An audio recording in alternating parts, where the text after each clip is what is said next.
যেমন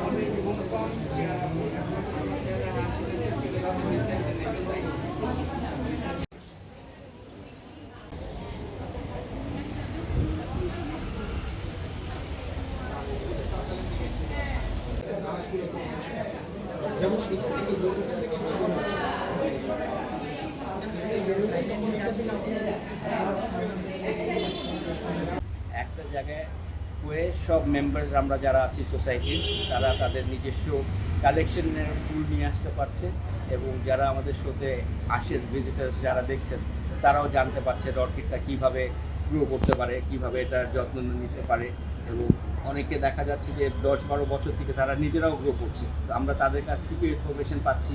আবার আমাদের যেসব ডিফারেন্ট ভ্যারাইটিস গ্রো করতে হচ্ছে, কীভাবে ইনসেকটিসাইড বা পেস্টিসাইড দিয়ে আমাদের বিভিন্ন সময় যখন পোকামাকড় আক্রান্ত করছে গাছগুলোকে, সেগুলো আবার তাদের কাছ থেকে আমরা তথ্য নিতে পারছি। So it's like information exchange between the members of the society plus the visitors who come during the show.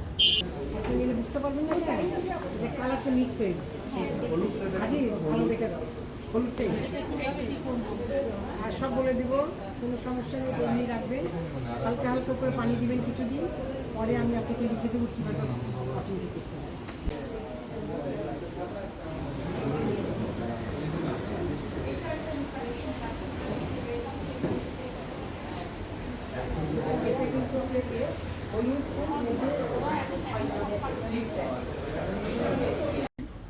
আমি বাংলাদেশ অর্কিড সোসাইটির সেক্রেটারি ডক্টর ফাইজাল্লা কামাল।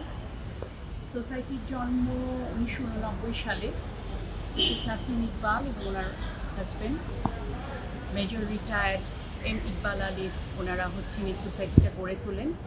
ধীরে ধীরে 10 জন থেকে বাড়তে বাড়তে এখন 60 জন মেম্বার এবং এই সোসাইটিটি একমাত্র রেজিস্টার্ড সোসাইটি অফ বাংলাদেশ। আমরা অর্কিড পালি, অর্কিড ভালোবাসি। প্রথমে ছিল শৌখিনতা, তারপরে হচ্ছে শখ, শখ থেকে আমাদের হচ্ছে এখন উদ্দেশ্য আমরা বাণিজ্যিকভাবে দেশে এবং বিদেশে প্রসারিত করতে চাই।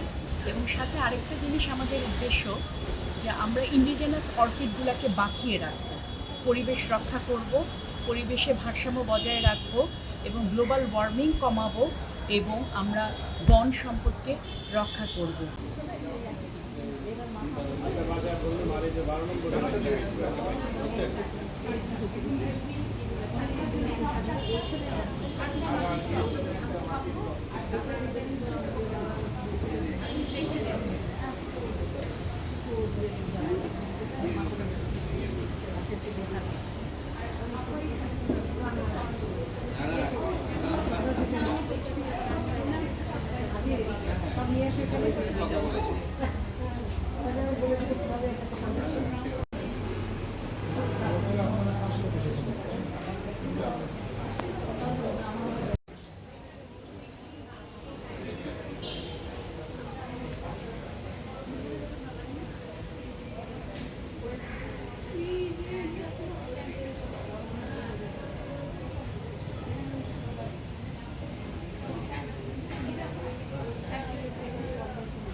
চাইছে কয়টা